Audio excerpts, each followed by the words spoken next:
primero que vamos a ver es que el equipo es muy sencillo de manejar. La interfaz como tal es muy sencilla, pero así como es de sencillo, también es de delicado, en el sentido de que aunque las piezas son muy fáciles de desensamblar y ensamblar, también son costosas porque solamente se pueden reemplazar con piezas originales de Nauer. ¿Listo? El equipo consta de la unidad de procesamiento, que es donde está el enfriador, y el sensor, el cabezal, que es el que tiene el sensor de temperatura y la barra de agitación, que es la que nos da el enfriamiento. ¿Listo? Indicaciones básicas para tener en cuenta: el equipo donde se vaya a ubicar debe ser una superficie estable para evitar vibraciones y caídas. La tensión a la que se conecta al voltaje debe ser lo más estable posible, en la medida de lo posible a una fuente regulada de voltaje, para evitar picos, porque los picos interfieren en la correcta medición.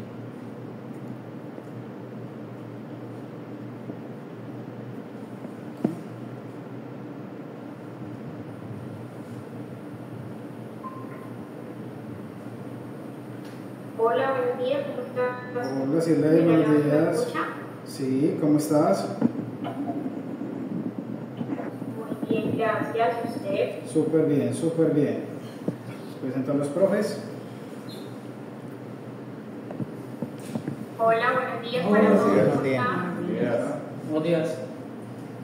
Ya la representante de CTL, que fue la empresa por la que ustedes adquirieron el producto. ¿Listo?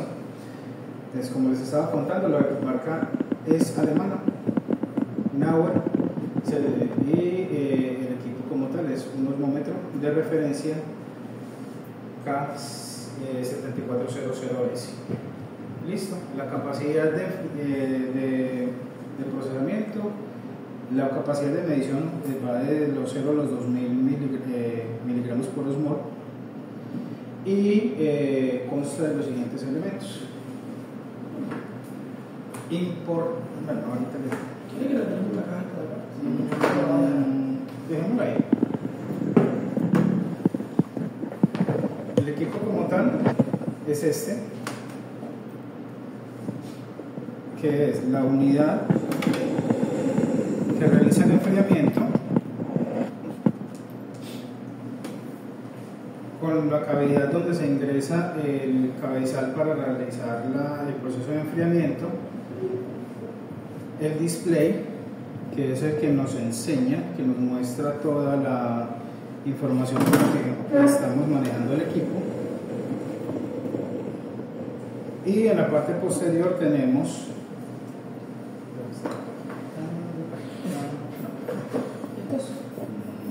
ese.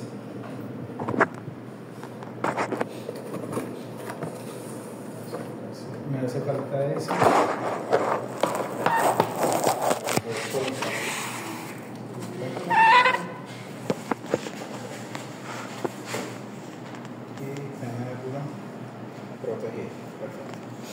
Y en la parte posterior contamos con el conector, con los puntos de conexión, que son el enfriador, el punto de conexión del cable de poder, el switch interruptor de prendido y apagado, el conector del cabezal y un puerto de RS232 con el que podemos conectar o a una impresora o a un PC. ¿Listo?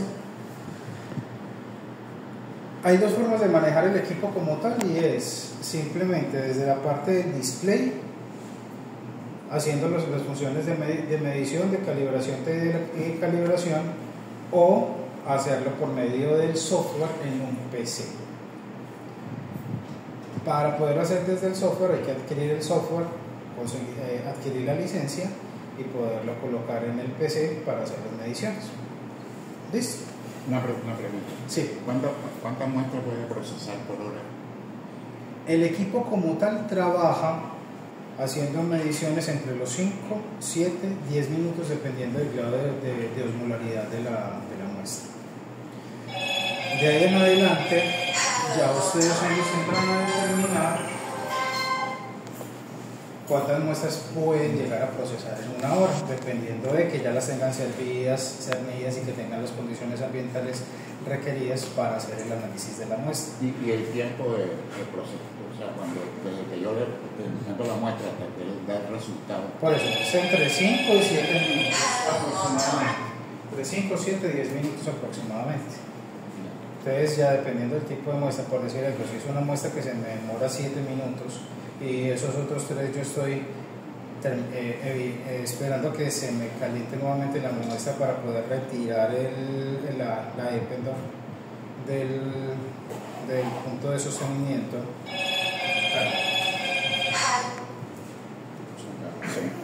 Entonces, como le estaba contando el profe, si tenemos un promedio entre 7 minutos de procesamiento de la muestra y se demora aproximadamente 3 minutos, mientras que después de que termine se calienta nuevamente la ependor a la temperatura suficiente para poderla retirar, estamos hablando de un promedio de 10 minutos. O sea que podríamos estar trabajando en una hora 6 muestras. O si son muestras que se me van a demorar 5 minutos y otros 3 para poder retirar la ependor, entonces estaríamos hablando de promedio 8 minutos por muestra, entonces podríamos subir de 6 a 8 muestras por hora.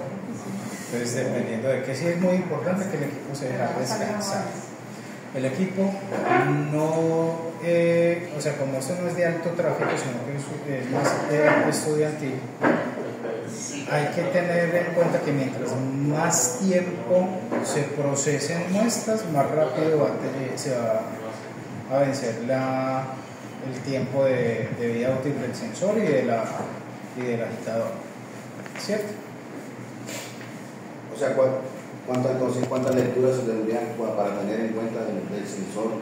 Tanto como las lecturas es muy relativo, porque depende de la osmolaridad de las muestras que estamos procesando.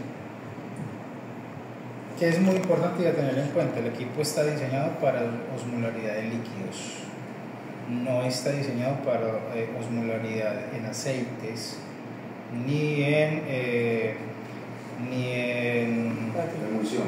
emulsiones, por ejemplo, porque la osmolaridad, por ejemplo, en aceites no se mide. El equipo como tal no está en capacidad de medirlo, entonces va a generar constantemente errores. Y en emulsiones, por ejemplo, la osmolaridad es mucho mayor de la que el equipo como tal está en capacidad de realizar. Entonces, es específicamente para líquidos. Acuosas, exacto. ¿Listo? Entonces vuelvo y les cuento las conexiones. Entonces, la de la luz, cable de poder para prender y apagar el equipo, RS232 para conectar a una impresora o a el PC, si vamos a tener el software para hacer la interacción con el PC, y el cabezal, la unión del cabezal, la torre donde siempre va a permanecer el cabezal en reposo, y la cámara de enfriamiento. Lo que les contaba ahorita, cuando llegamos, este cabezal estaba por fuera de la caja, colocado en esta parte y en esta posición, acostado. La posición acostado nos empieza a comprometer la vida útil y que se nos pueda romper el sensor de temperatura o el agitador. El stop, esto siempre viene en esta cajita de protección, y esa cajita de protección tiene los pines para colocar el equipo, para colocar la base, para que esto permanezca siempre en posición horizontal y protegido con una ependor, y el punto para proteger el cabezal del conector con un soporte adicional de espuma. Gracias.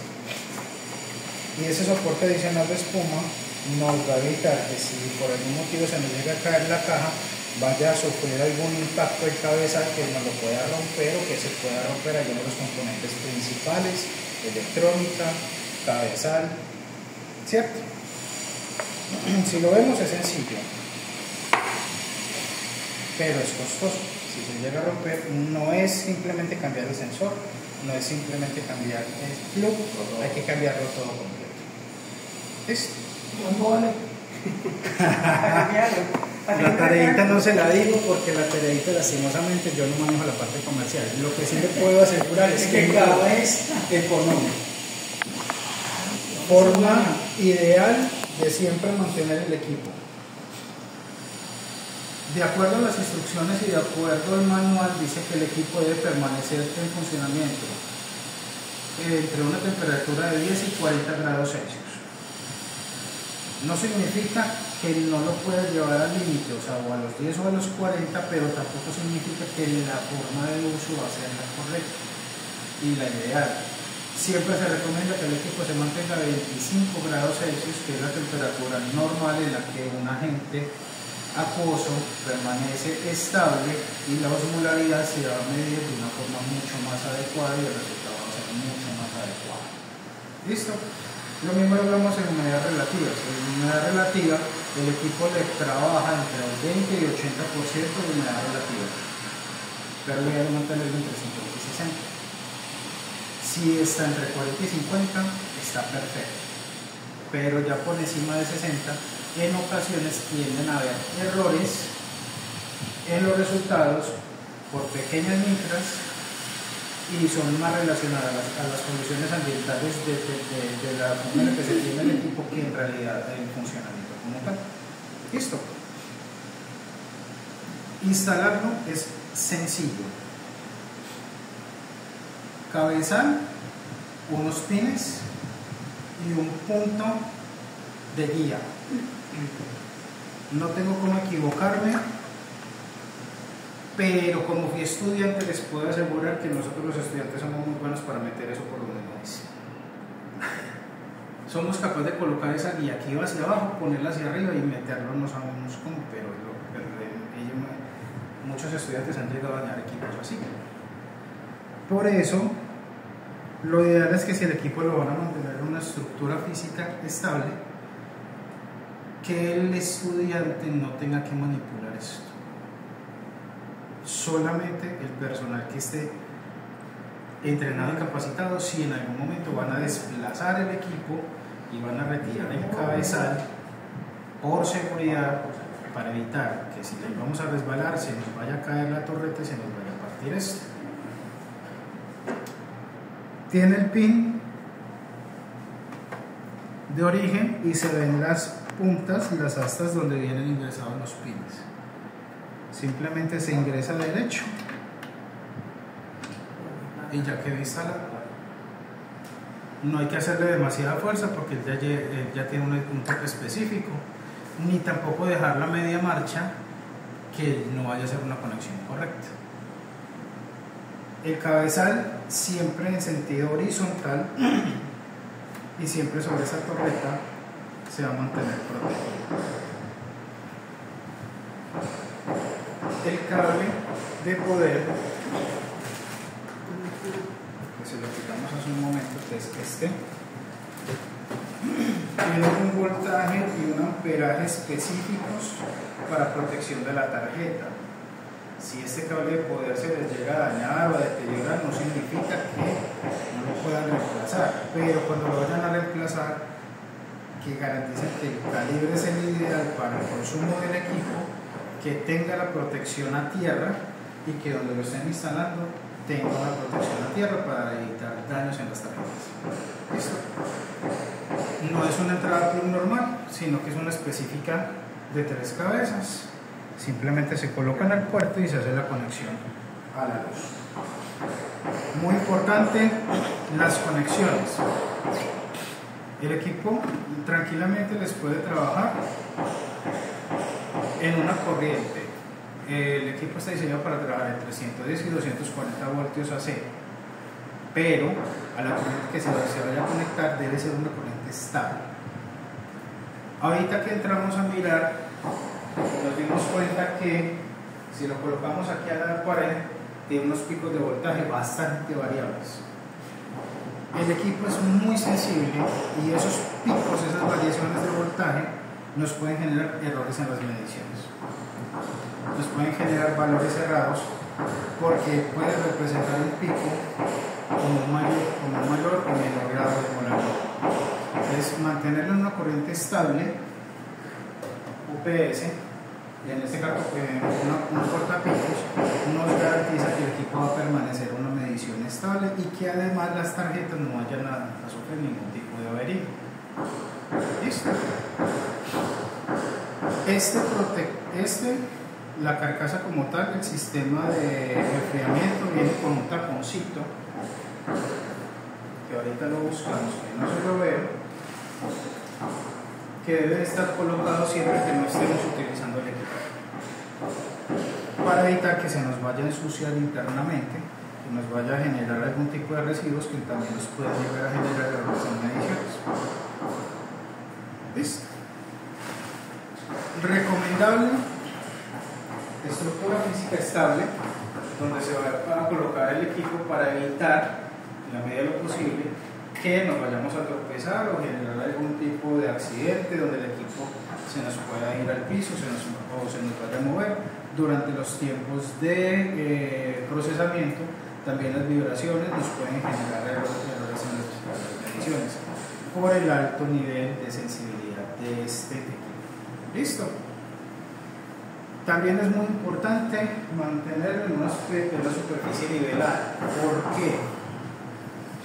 Si vemos, el equipo trabaja con una Eppendorf, tiene un cabezal que retiramos acá y vemos el sensor de temperatura, que es el gruesecito, y tenemos la barra de agitación y enfriamiento, que es la delgadita.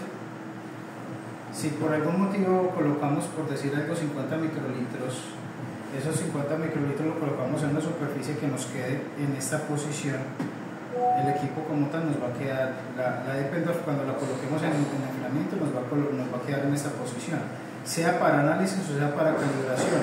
Ese menisco nos puede llegar a que no haya una correcta interacción entre la muestra o el sensor de temperatura o el agitador, y ese menisco nos puede generar o errores en las mediciones, o que si no está en un correcto contacto se nos vaya a dañar el sensor de temperatura o la barra de agitación y enfriamiento. Y ya les había contado que cualquiera de ellas que se dañe implica cambio de todo el cabezal. Siempre mantenerlo protegido y siempre mantenerlo en una estructura estable. Entonces acá tenemos esta mesa, tiene un pequeño desnivel hacia la parte frontal, no es tan grande, perdón, el desnivel es hacia la parte posterior, no es tan grande, es una desviación mínima que no incidiría en el caso del equipo, y en laterales está perfectamente nivelado. Y con este pasamos de 125 voltios oscilando más o menos 4 a 113 más o menos 1. Es mucha la diferencia. Entonces con eso estamos garantizando que el equipo lo vamos a mantener estable. El equipo además nos viene con el conjunto de las Eppendorf.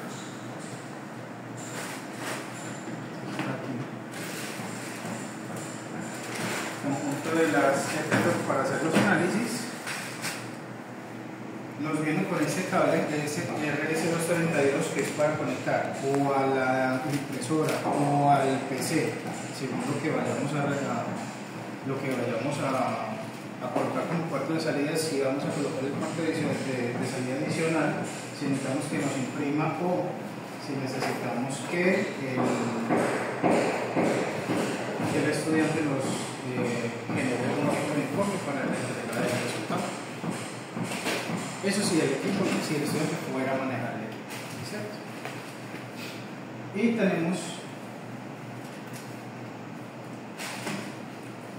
dos soluciones patrón. Una solución de patrón de 400 milimoles por kilogramo y la solución patrón de 850 milimoles por kilogramo. No significa que sean las únicas que hay. Hay de mayor o hay de menor concentración dependiendo de lo que yo necesite como tal hacerle calibración al equipo según lo que yo vaya a medir. Esas son las que normalmente siempre vienen con el equipo. Si necesitamos algunas adicionales, ya se le encargarían directamente al proveedor para que se las cotice y les traiga las que necesiten. Preguntas hasta el momento. O sea, ¿el equipo se debe tener prendido o se debe apagar? El equipo, desde que no esté en uso, debe permanecer apagado. El equipo solamente se va a prender cuando se vaya a procesar, porque durante todo el tiempo que el equipo esté prendido, el sensor va a estar funcionando. Y si el sensor va a estar funcionando, eso va a hacer que se desgaste más rápidamente. Y precisamente para evitar cualquier tipo de problema con picos, voltajes, sobrevoltajes, lo recomendable es también mantenerlo desconectado. Una pregunta. ¿Cuánto tiempo de calentamiento se A eso vamos cuando ya arranquemos como tal con el proceso. Ok. Excelente.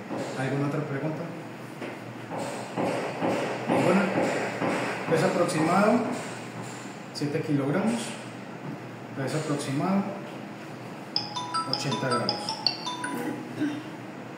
O sea que el equipo como tal no necesita de una superficie que resista demasiado peso, pero sí que sea muy estable, que en la medida de lo posible evite vibraciones. Ya enseguida lo vamos a conectar y lo vamos a poner a funcionar y miramos cómo interactúa como tal el equipo. Para efectos prácticos y que todos estamos aquí cerquita, lo voy a conectar desde acá, pero no es lo recomendable, porque si no nos quedamos siempre en el lugar de trabajo. ¿Listo? Parte frontal.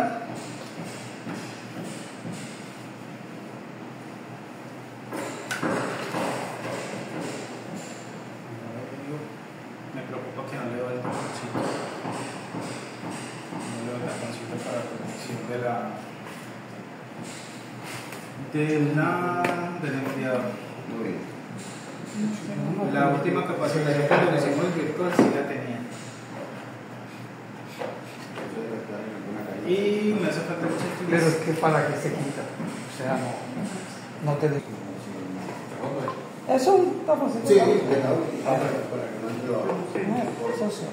El equipo como tal no nos muestra absolutamente ninguna iluminación que nos diga que el equipo está conectado. Por eso es muy bueno estar pendiente cuando el equipo lo vayamos a desconectar, que efectivamente el equipo sí esté por fuera de la línea de voltaje para evitar lo que estamos hablando ahorita de los picos y que se nos vaya a ingresar la tarjeta y que se nos vaya a subir cualquier tipo de daño. ¿Listo? Parte posterior, el switch de prendido y apagado. Funciona como todos los switches, tiene un círculo y una línea. Círculo significa que está abierto, o sea que el equipo está apagado. Línea significa que el equipo prende. Lo primero que muestra es una pantalla de inicio donde el equipo hace un testeo de toda su parte operativa y una vez termina muestra lo que es el número de serie del equipo y ya carga la ventana inicial, que es donde se van a hacer todas las mediciones. El equipo consta de 8 pantallas y la navegación entre las pantallas las hacemos directamente desde las flechitas. Entonces tenemos, aquí vamos a hacer un momentico para que lo veamos mejor.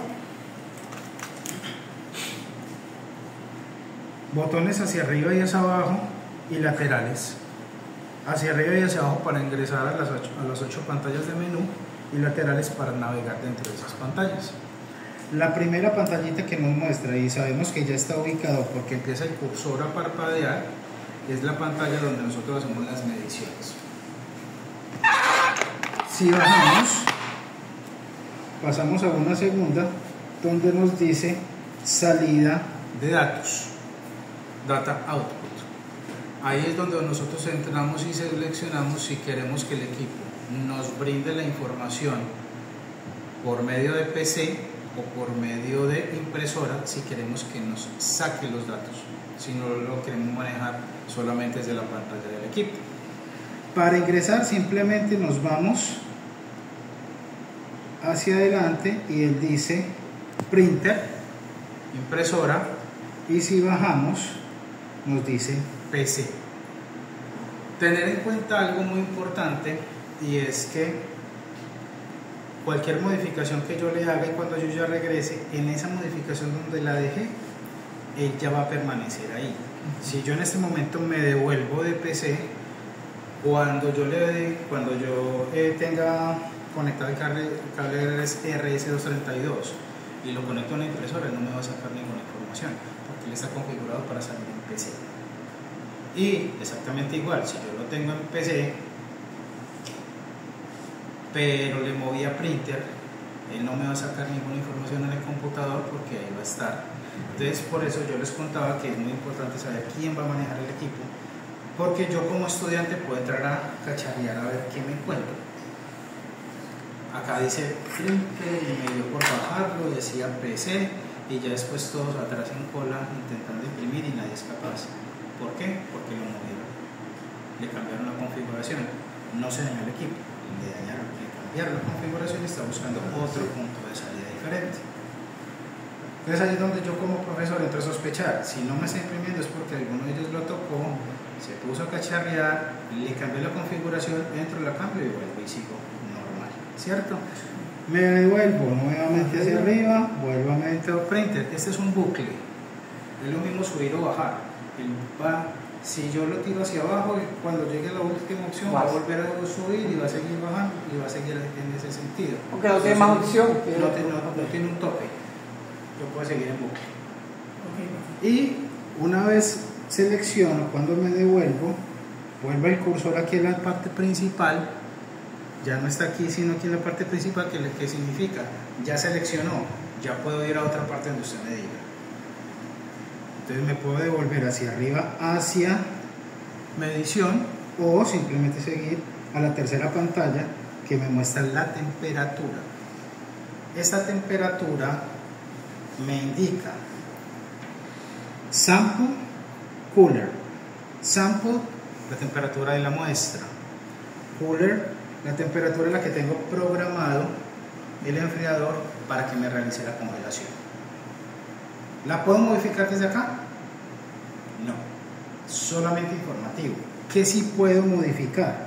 Si entro a la opción, él me permite cambiar entre grados Celsius y grados Fahrenheit solamente, pero no me permite cambiar ni los límites ni punto de congelación, solamente cambiar las unidades de medida, no más.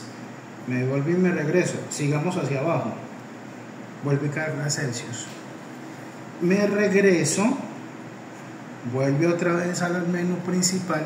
Aquí en esta primera parte donde está el rombo significa puedo seguir en otras opciones.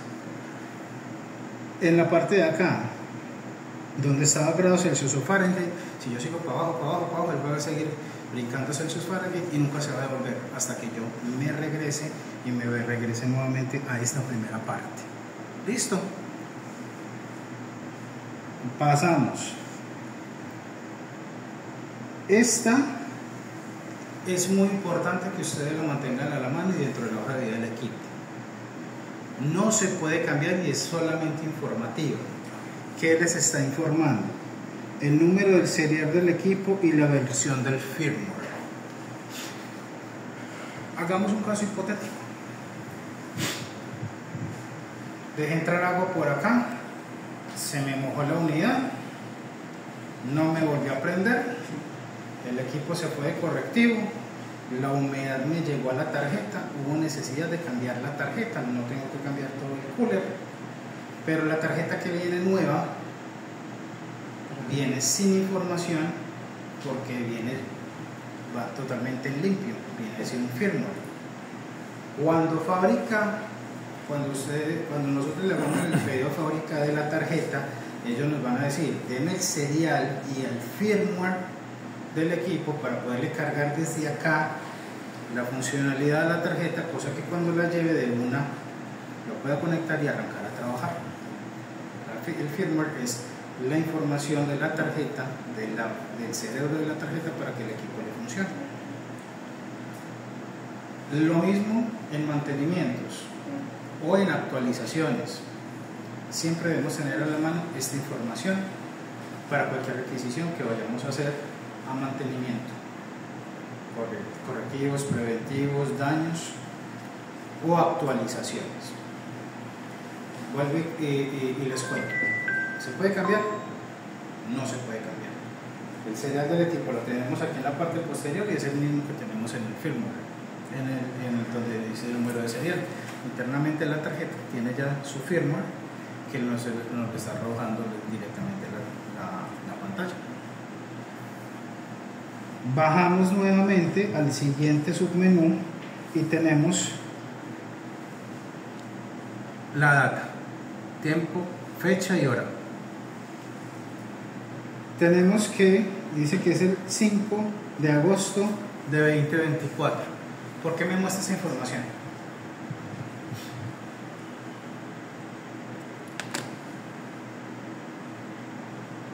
Todos los equipos están configurados para que vengan en el 01/01/2001. Pero cuando el equipo ustedes lo reciben y modifican la fecha, automáticamente les coge la fecha y la hora y las almacena y de ahí en adelante sigue trabajando con esa fecha y hora. La vez que hicimos la capacitación, ese día se modificó la fecha y la hora y se colocó la fecha actual y la hora actual y ya en este momento nos está arrojando que es el 5 de agosto de 2024. Y dice que son las 9 horas con 24 minutos y 39 segundos. Acá dice que son las 9 horas 14 minutos. O sea que tiene un adelanto de 10 minutos. ¿Es necesario cambiar la fecha? No. ¿Es necesario cambiar la hora? Sí. ¿Por qué? Por temas de informes. Si yo lo tengo conectado a una PC o lo tengo conectado a una impresora, esa es la fecha y la hora con la que me van a salir los informes. ¿Cómo la organizo? Exactamente igual. Ingreso, lado derecho, me dice que está en fecha, pero la fecha la necesito. No. Pero si yo empiezo a subir y bajar, ese valor se me va a aumentar o a disminuir. ¿Cómo sigo para el siguiente? Moviéndome hacia el lado derecho. Ya llegué a la hora. ¿La hora está bien? Sí. Pasamos a los minutos. Los minutos los necesitamos en 15. Entonces subimos y aumenta. Bajamos y disminuye. Lo llevamos a 15 y ya nos seguimos moviendo hacia la derecha. Pasa los segundos y al volver a tirar a la derecha vuelve a la posición inicial donde dice ya me puedo mover dentro de los siguientes submenús y ya cambiamos fecha y hora. Listo. Seguimos hacia abajo y este es el menú donde vamos a hacer calibración del equipo, donde vamos a utilizar estos tres agentes para hacer la calibración. Agua tipo 1, agua tipo HPLC, siempre para hacer la calibración del 0, la de 400 miligramos por osmol y la de 850 miligramos por osmol, que es la que vienen por defecto con los equipos cuando se piden por primera vez. Pero para hacer esa calibración hay que hacer un paso antes. Vamos para allá. Antes de hacer la calibración de la osmolaridad tenemos que hacer la calibración del termistor. El termistor se tiene que calibrar primero para posteriormente poder hacer la calibración de los miligramos por osmol. Cuando pasamos a la siguiente página hacia abajo, él viene y me muestra las temperaturas a las que está programada para enfriar y para inicializar y el límite. La temperatura para enfriar yo en este momento la tengo a menos 8 grados Celsius. La gran mayoría de los elementos que están a temperatura ambiente y que tienen bases en agua, tipo HPLC por ejemplo, el punto de congelación está entre los menos 4 y menos 8 grados Celsius. Por eso lo normal es que el equipo venga con esa temperatura. Se puede disminuir a menos 10, menos 12, si es posible, De la misma forma, ingresamos con los botoncitos arriba y abajo, podemos hacer la modificación, y la modificación que le hagamos va a permanecer para todo tipo de muestras. ¿Puedo modificar los límites? Sí los puedo modificar, para que el menor no sea, por decir algo, en menos 12, sino que sea en menos 10, y que el máximo no sea en menos 18, sino que sea menos 20 o menos 22. Él resiste hasta menos 30. Siempre viene así en configuración de fábrica, porque es lo recomendable para la gran mayoría de los líquidos que podemos procesar en este tipo de equipo. Muy importante, si yo hago una calibración de estos tres elementos con una temperatura de enfriamiento de menos 8 y con unos límites de menos 12 a menos 18, pero mañana voy a tirar una muestra que me enfría menos 6, así no mueva los límites, tengo que volver a calibrar.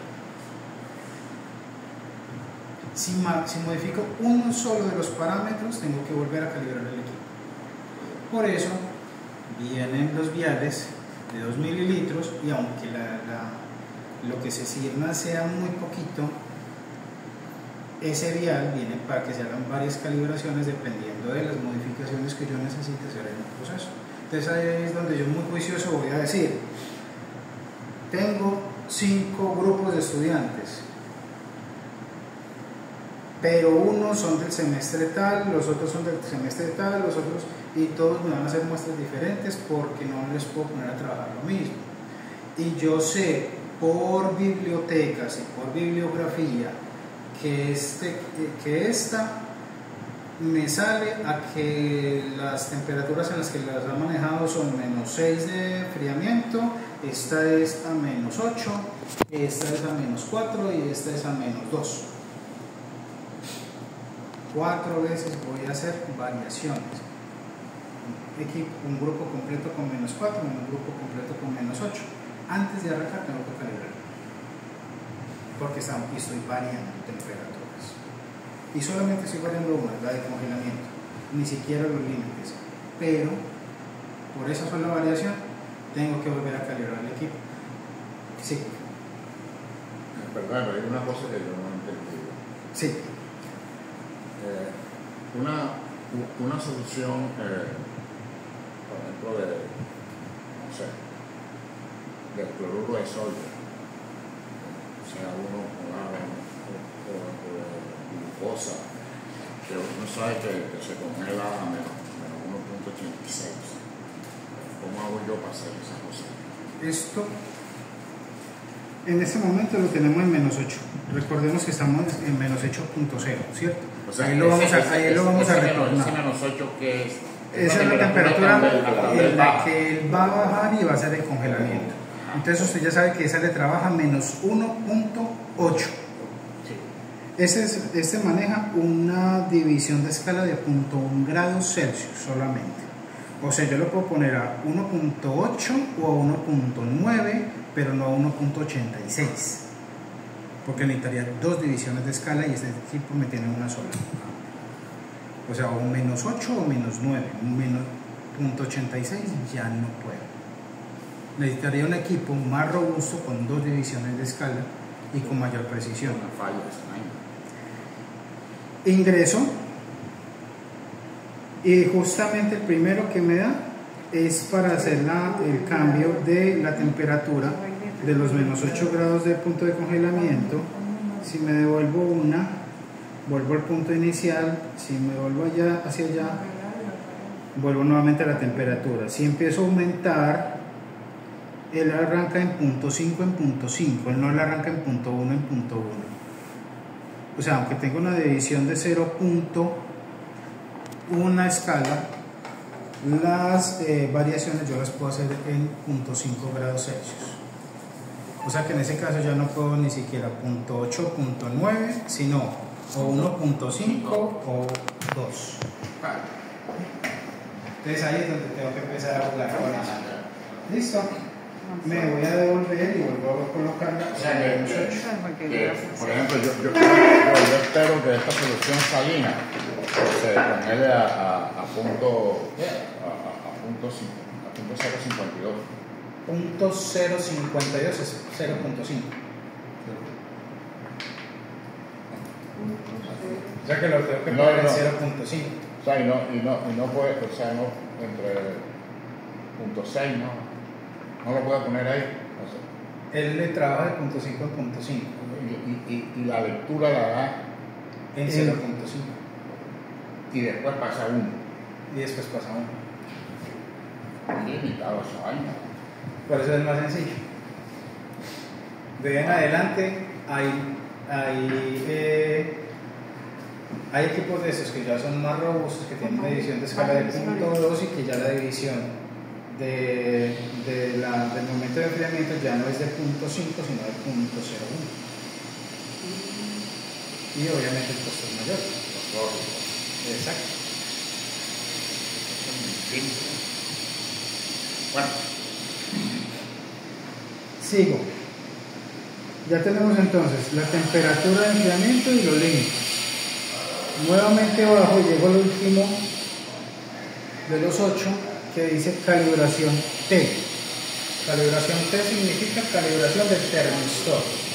Entonces, antes de hacer la calibración de estos 3 elementos, tengo que hacer la calibración del termistor.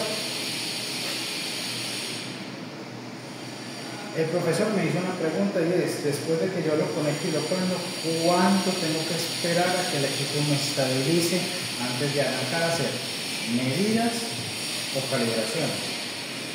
Tiempo mínimo ideal, 5 minutos.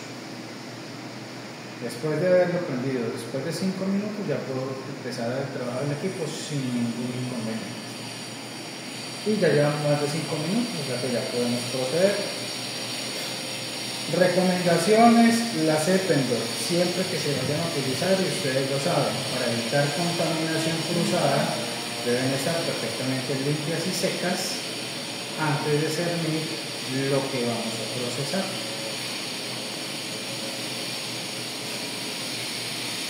Capacidad de las Eppendorf para hacer la medición, o 0.5 microlitros. No, 0.5. Debe ser. 50. 50 microlitros o 150 microlitros. Si yo estoy trabajando con 50 microlitros hoy y mañana voy a utilizar 150, hay que volver a calibrar. Si estoy trabajando en 150 microlitros y después voy a cambiar la metodología para 50 microlitros, tengo que volver a calibrar. Entonces, ¿por qué tengo que volver a calibrar? Porque varía el volumen, porque varía la temperatura de enfriamiento o porque varían los límites dentro de la temperatura o por la combinación de varios. También, tanto el volumen como la temperatura de enfriamiento, ya hay 2 factores con mayor razón tengo que calibrar. Y en este momento, para calibrarlo, ¿con qué volumen vamos a hacer? Vamos a utilizar 50 microlitros. Y si seguimos con 50, no hay que volver a calibrar, sino vamos a volver a hacer el cambio de la medición. Listo. O sea, dejarlo en 50. Dejarlo en 50. Bien. Que es muy importante. Efectivamente, tratar en la medida de lo posible de el pipeteo, la temperatura de la muestra, la forma en la que vamos a colocar la Eppendorf, que sea lo más estable posible para garantizar que los resultados van a ser los mejores, los más ideales. Listo. En este momento vamos a trabajar con la temperatura de 8 grados Celsius, vamos a trabajar con los límites de menos 12 a menos 18, que es lo que viene de fábrica, que es como se hace una calificación, por ejemplo, si ustedes fueran a pedir la calificación del equipo. Alonso, a raíz de la pregunta del profesor, independiente de las temperaturas esas que tiene, esa solución la mide el equipo y me va a dar la osmolaridad que tiene esa solución. Que tiene esa solución en este momento con esa temperatura. Por eso es muy bueno, ahora que me acaba de decir eso, me hizo acordar que las condiciones ambientales del laboratorio deben ser lo más estables posibles. Porque si yo no tengo el aire acondicionado y hoy estoy trabajando a una temperatura de 32 grados Celsius, pero mañana me arreglan el aire acondicionado y ya voy a trabajar con una temperatura de 22 grados Celsius y voy a repetir el mismo proceso, el resultado no va a ser exactamente el mismo, no va a ser repetible, porque una de las condiciones de repetibilidad es que tanto las condiciones del medio físico como las condiciones ambientales sean las mismas para cualquiera que sea la magnitud, temperatura, osmolaridad, gravedad, todo, absolutamente todo, hasta el mismo peso y la misma masa se alteran dependiendo de la temperatura y la humedad relativa y altura. Por eso también usted lo tiene acá en esta ubicación. Pero mañana ya por fin les habilitaron el laboratorio de abajo. Estamos bajando un piso. Y resulta que ya la temperatura de allá no es de 20 grados Celsius, sino de 22 grados Celsius, porque como es más abajo y estamos más cercanos al piso, va a jalar más humedad y se va a calentar más el ambiente. La temperatura y la humedad relativa no son las mismas. No significa que tenga que volver a calibrar, pero sí significa que el resultado final, después del análisis, no va a ser el mismo, no va a ser repetido, porque las condiciones físicas variables. Entonces eso es muy bueno tener en cuenta, porque hemos tenido clientes que nos llaman y nos dicen: el equipo está raro, es que ayer me midió tal cosa y hoy me está midiendo otra diferente. Y va uno y mira, y ayer lo tenían conectado a un UPS y hoy lo están tirando directamente a la red eléctrica. Y la UPS les estaba tirando 115 estable, la red eléctrica les estaba tirando 125. Son 10 voltios por encima que genera los picos que yo les estaba contando, que genera esos punto algo o esos miligramos por osmol por encima o por debajo del valor que estarían esperando. Por eso el equipo es muy sensible. O sea que externamente afecta bastante cualquier variación. Lo ideal entonces es un sitio fijo y listo. Exacto. Es lo ideal. Es que estamos siempre permanentes. Exacto. Y no solamente por eso, sino por la misma salud física del equipo. Claro, no se puede estar moviendo. No es lo mismo tenerlo aquí todos los días, todo un semestre, en una misma ubicación, bien protegido con un forrito, a estarlo teniendo de aquí, mañana me lo llevo para el laboratorio de allá, pasado mañana me lo llevo para el bloque tal porque ya también van a hacer, y ya después entonces lo voy a montar en la caja porque me lo voy a llevar porque vamos a hacer una prueba de campo en la otra sede, y que X o Y instituciones me lo pidió prestado porque le necesitan hacer otros estudios por allá, entonces lo puedo por allá.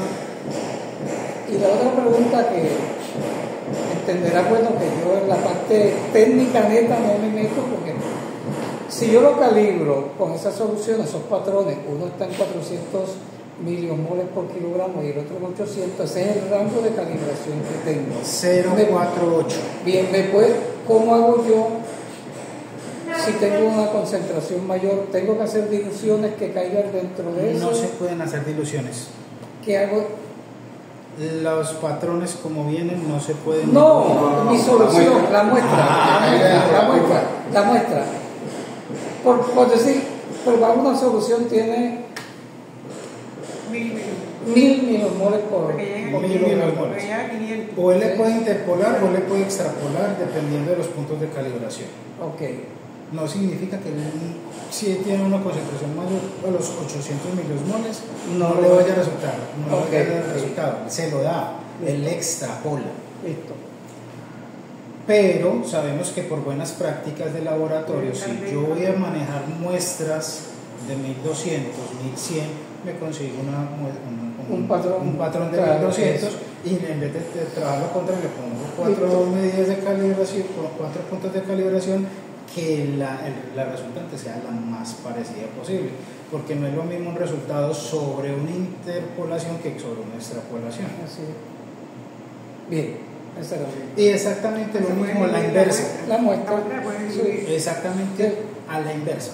Yo tengo hasta 800 con un punto medio de 400, pero la gran mayoría de los que yo manejo son de 10, Bien. o de 15, o de 20 miligramos por osmol. No significa que el equipo no se lo vaya a mostrar, el equipo se lo muestra, le interpola. Pero si yo hago una calibración más ajustada del proceso, voy a tener unos mejores resultados. Entonces me pide unos patrones que sean más ajustados al proceso para lo que lo voy a manejar. Que hay unos puntos muy esporádicos que son muy altos, ahí es donde yo tengo que entrar a evaluar cómo voy a calibrar, porque él solamente me permite 4 puntos de calibración, un 0 y 3 adicionales. Y como lo puedo calibrar en los 2 puntos, que no es lo ideal, lo puedo calibrar en los 4 si voy a tener muchas variaciones.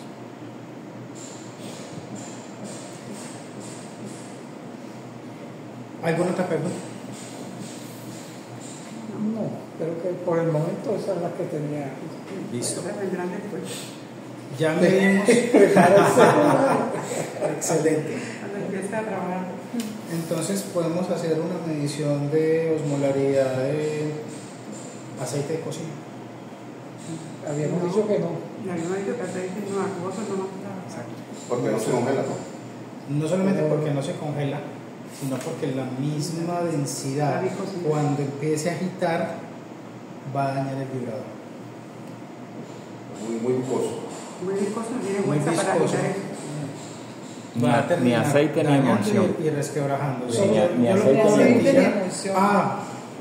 Antes de que arranquemos con pruebas, mantenimiento.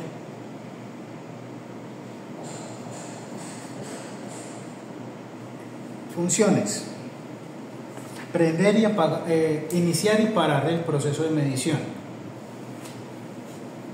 vibrar, y ya las funciones de arriba y abajo, y para entrar a las funciones. Iniciar y parar. Monto la muestra, le doy iniciar, espero que termine y me dé el resultado. Por algún motivo tuve que parar, yo arranqué, pues eso se me demora 5 minutos, tengo que salir urgente, no lo puedo dejar funcionando. Le doy parar y él me saca un error que dice congelamiento, dependiendo del proceso en el que estaba. Para el proceso. Ya simplemente vuelvo otra vez, ingreso al menú y vuelvo y le doy start cuando vaya a arrancar, pero tengo que tener en cuenta la vida útil que va a tener como tal la muestra dentro de la Eppendorf para saber si lo tengo que reemplazar por otra o si voy a utilizar la misma muestra si no me demore tanto. Pero sabemos que el tiempo también influye en los resultados de la osmolaridad, ¿cierto? Vibrar con la Eppendorf puesta y con agua tipo 1 le podemos estar haciendo lavaditos al agitador y al sensor, dejando presionado por unos 10-15 segunditos 3-4 veces, o hay otra forma que es retirando con un frasquito lavador con agua tipo 1, lavando y esperando a que seque. La literatura dice que se puede utilizar pañitos que no generen partículas. De poderse hacer, se puede hacer en laboratorios que son muy especializados y que saben que lo máximo que hacen es esto 2 veces y ya, porque un exceso de presión se parte la sonda de temperatura, hasta ahí llegamos. Un exceso de presión se tuerce esta varillita, que es la que hace la agitación y el enfriamiento, hasta ahí llegamos. Por eso, personalmente recomiendo el frasquito con lavador o colocando la Eppendorf varias veces con agua tipo 1 y luego retirar la solución, dejar a que seque y ya nuevamente empezar a trabajar. Y ese es uno de los inconvenientes si se llegara a usar aceites. Es exactamente lo mismo. ¿Cuál es la diferencia? Dentro de las recomendaciones dice que no se pueden utilizar agentes corrosivos para la limpieza ni del sensor ni del agitador, ni alcoholes, ni etanoles, absolutamente nada de eso. Dígame usted cómo le retira con agua a esto un aceite. No hay forma. Se le echa agua caliente tipo 1, pero siempre le van a quedar trazas, siempre, y usted ya le está echando una temperatura mayor a la de trabajo del equipo, que es de 25 grados Celsius. Por eso es que la temperatura recomendable del uso es de 25 grados Celsius, porque él está programado para que después de que congele Internamente se va a adecuar para que la sonda nuevamente vuelva a 25 grados Celsius para que pueda retirar la estructura y pueda cambiar de muestra. Retiró, lavo agua tipo 1, déjelo secar, monte la siguiente muestra y siga. Y cuando ya se termina, ahí no queda ninguna solución, no se guarda ninguna solución. Se guarda en una Eppendorf totalmente vacía y seca. No debe permanecer sumergida la sonda. Solamente se sumerge cuando va a trabajar y ya con la muestra. Y solamente se va a humedecer cuando vamos a hacer el lavado con un frasquito de lavado sin demasiada presión, solamente para retirar los sedimentos y ya colocamos la Eppendorf, colocamos en el punto de trabajo y listo. Externamente, pañitos libres de soluciones que sean demasiado corrosivas, pueden utilizar jaboncitos libres de aceites, que no es lo recomendable, simplemente pañitos, retirar lo que son suciedades básicas y listo.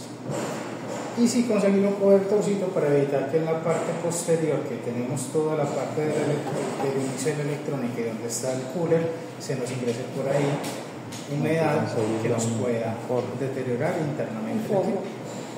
Y para las muestras tipo de emulsión existe otro tipo. ¿Otro tipo de limpieza? No, otro tipo. Otro Ya que en este no se puede hacer, entonces debe haber otro. Hay otros que sí permiten, que tienen una carcasa más robusta, que el agitador es más grueso, que la sonda de temperatura ya no es en vidrio, sino que es en otro material que es más resistente a esas variaciones.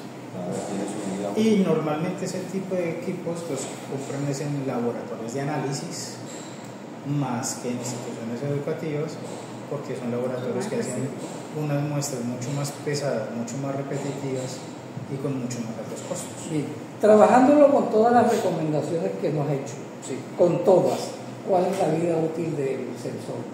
La vida útil del sensor, hemos tenido clientes que tranquilamente lo han trabajado durante 5 años y nunca han tenido problema.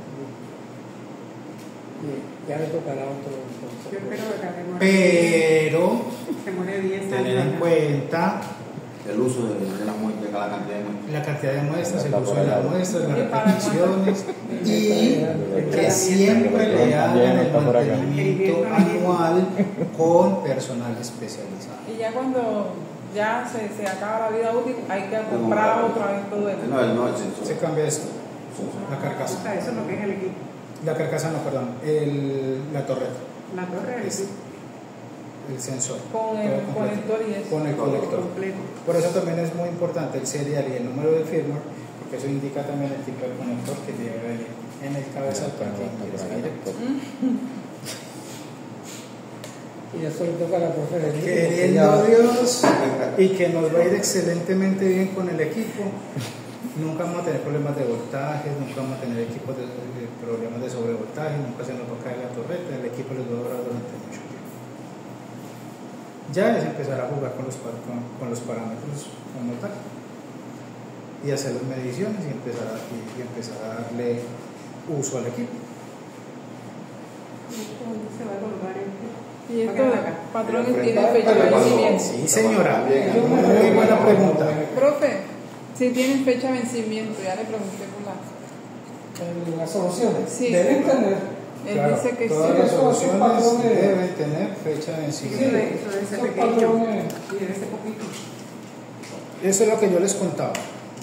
Miremos cuánto trae la ampolleta. La ampolleta dice que viene por Son el set de 3 mililitros. 5. 5 Esa es la mililitros. gordita. Si yo utilizo 50 microlitros para hacer la calibración, ¿para cuántas calibraciones tengo? 50 microlitros. Muchísimas. Para un montón. Para muchísimas. Y si yo la destapo hoy, saco los 50 microlitros y la dejo destapada, ¿para cuántos me sirvió? Se le va la No, cosa. sí. Para hoy. Para una sola. Igual hay que destaparla Una para que sola. hagamos la prueba y que hagamos la calibración. Y después Pero sí ¿dónde? es muy importante que se consigan El vial. El vial. Sí, eso. Porque miremos que estos viales son ámbar, no son transparentes. Significa que la luz y la temperatura les inciden, y acá dice que Yo sí tengo un tapito. debe estar almacenado entre 5 y 30 grados Celsius. O sea que la temperatura también es muy importante, que se mantenga estable en el lugar donde lo voy a guardar, que siempre lo mantenga en la cajita de protección, y además está el lote y la fecha de vencimiento. O sea que Dice que es hasta el 25 de junio de 2025. O sea, el año que viene. Es al otro año. No, y vamos a necesitar una sola, porque entonces será que Antes de arrancar a hacer la calibración con estas bellezas, bien. vamos a hacer la calibración T, que es la calibración del termistor, que es para la que nos pide el equipo agua tipo 1, agua tipo HPLC, tanto para la calibración del termistor como el primer punto de calibración del equipo. ¿Listo? los viales que usted estaba pidiendo, viales ámbar, Viales. ¿para qué? Una vez yo destape esto, se la abre hoy? como esto no lo puedo volver a tapar, entonces lo cirno en el En el vial otro vial tipo y sello ámbar, el vial. lo sello y ya queda listo y lo llevo. Puede ser a una nevera, a un refrigerador a 5 grados Celsius, y ahí lo mantengo durante todo el tiempo. Cuando usted habló que las Sí. temperaturas Sí. del laboratorio tienen que ser estables, o sea que el aire acondicionado tiene que permanecer noche, 24 horas. Sí, durante el tiempo del uso del equipo. Del uso. Mientras está encendido. Ah, y también es muy importante Cuando usted había integrado que esto no le esté dando directamente al equipo. O sea que ahí donde se va a colocar está bien, está perfecto. Sí, porque aquí no le está dando directamente cuando baja, no le está dando directo, porque esto está bajando unos 45 grados más o Eso se menos. puede mover la cosa. Sí, claro. Eso se puede mover. 45, 40, 35, está bajando más o menos a 35 Puede mover grados. lo contrario, Ahí está. para este lado el baño y allá en el medio, porque el baño va a este lado. Y eso está fuera de ese baño.